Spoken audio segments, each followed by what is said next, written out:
अलीगढ़ कोल के आबादी क्षेत्रों में न नाली न सड़क को लेकर कांग्रेस नेता अपने मांग पत्र पर प्रशासनिक अनुमति करा जिले के आला अधिकारियों डीपीआरओ अभियंता व टीम को लेकर मौके पर पहुंचे और जल भराव के बीच भ्रमण किया। आगा ने कहा कि पूरी तरह से कोई जल निकासी नहीं, सड़क नाम की चीज नहीं और पूरे साल करीब 5000 आबादी वाले घरों का मलमूत्र का पानी भी 25 फुटा मुख्य मार्ग पर जमा रहता है।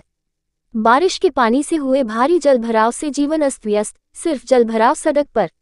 आगा ने कहा कि जल निकासी न होने के चलते सड़क की जगह गड्ढों में जल भराव। इस इलाके में नाली व सड़क बनवाने के लिए जिलाधिकारी, कमिश्नर व सीडीओ को ज्ञापन दिया था और कई आंदोलन किए।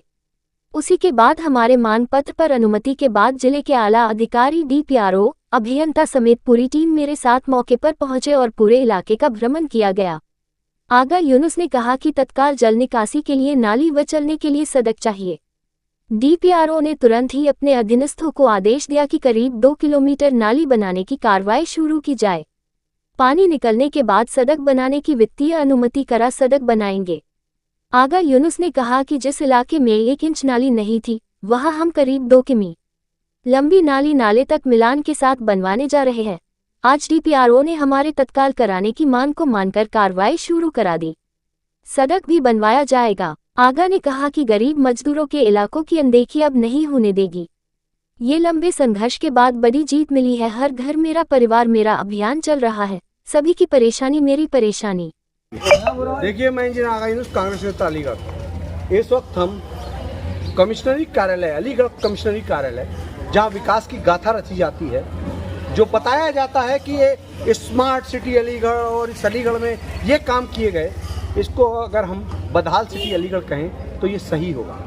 हम इस वक्त कमिश्नरी कार्यालय के पास लगभग 200-300 मीटर दूरी पर, ये पूरा निशात बाग कॉलोनी चिलकौरा का एरिया है, यहाँ पर 25 फीटा रोड, जहाँ पर अभी नॉर्मल डेज में यहाँ पर मलमूत्र का लोगों का पानी, या न कोई ड्रेनेज सिस्टम, न कोई नाली, न सड़क, ये मेन मुख्य मार्ग पूरी तरह से टूटा क्षतिग्रस्त, और लोगों का मलमूत्र का पानी उस मेन मुख्य मार्ग पर साल भर इकट्ठा रहता है, लोगों का आना जाना दुश्वार था। इसी बीच में आप सोचिए इस बारिश का, अभी जब परसों बारिश हुई है तो ये पूरा का पूरा इलाका, इधर के लोग उधर की तरफ सड़क पर मेन मार्ग पर नहीं जा पाए, क्योंकि लोगों को अपने घरों में कैद होना पड़ा, क्योंकि ये सड़क तालाब बन गई और कहीं ना कहीं इस तालाब पर अगर जाना होता उनको तो नाव का सहारा लेना होता।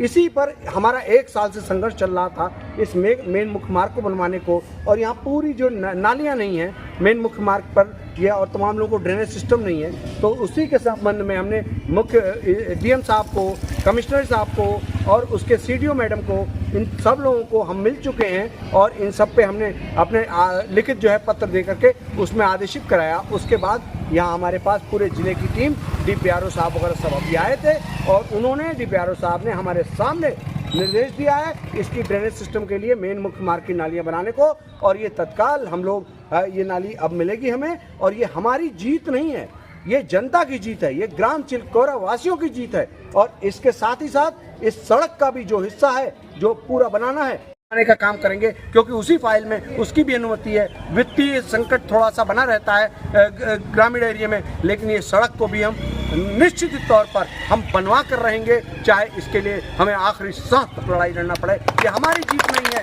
यहाँ की चिलकौरा वासियों की जीत है। इसलिए हम कहना चाहते हैं कि लोकतंत्र में, पंच प्रधान देश में जनता मालिक होती है, और जनता ही असली ताकत है। इस पंच प्रधान देश में जनता ही जनार्दन है और जनता ही सब कुछ है। हम जनता के सेवक हैं, और वह इसी के कमरे में बैठा हुआ वो जनता का नौकर है। और ये बात हम बार बार कहते हैं कि जब जो चाहेगी जनता वो जनता का होगा, लेकिन संघर्ष अपने घर पर